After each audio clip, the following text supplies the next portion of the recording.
A reading from the letter of St. Paul to the Thessalonians. Brothers and sisters, we were gentle among you, as a nursing mother cares for her children. With such affection for you, we were determined to share with you not only the gospel of God, but our very selves as well. So dearly beloved had you become to us. You recall, brothers and sisters, our toil and drudgery, working night and day in order not to burden any of you. We proclaim to you the gospel of God. And for this reason, we too give thanks to God unceasingly, that in receiving the word of God from hearing us, you received not a human word, but, as it truly is, the word of God, which is now at work in you who believe. The word of the Lord. Thanks be to God. Stop preaching.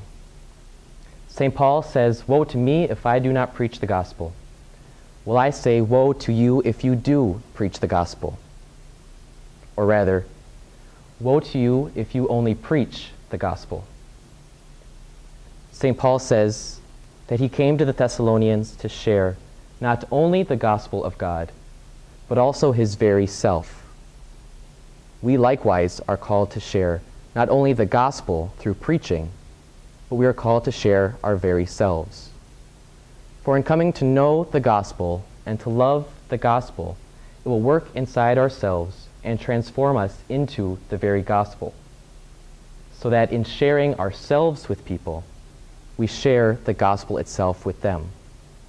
And through that experience, a lived experience, an emotion of the gospel, people will come to understand and to feel it more deeply, to understand the gospel in a new way that simply preaching through words cannot explain. Our toil and our drudgery must also proclaim the gospel. St. Paul uses the image of a nursing mother caring for her children. The mother uses milk to feed the child, which is like us preaching the gospel to feed the children of God. But in order for the mother to be able to provide that milk to the child, she must first reach out, grab the child, and bring it to herself. We too must reach out first to the people and draw them to ourselves. Through our toil and drudgery, we must make a connection with them, using our own selves to draw them in. That way the gospel will be more efficient, more effective, will literally be heard. I got to know a family in the town where I went to college through the parish, St. Dominic's I went to. I saw them just once a week on Sundays.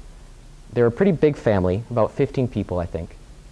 And eventually, as we got to know each other, they invited me over to their house for the birthday party for one of the younger boys. They had 4 children.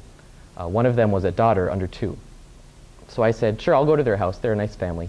They're having all of their friends and families over, about a dozen people, maybe a couple dozen, for this birthday party. When I got to their house, I was very surprised at what I saw. That the house they lived in was built for about 6 or 8 people, and they had 15 people living there. In fact, there were 4 adults sleeping in the porch, a closed-in porch. They had their blankets and their pillows out there, and that's where they slept. I don't really know what they did during the Minnesota winter in the porch there. Only 2 of the adults in the family had steady jobs.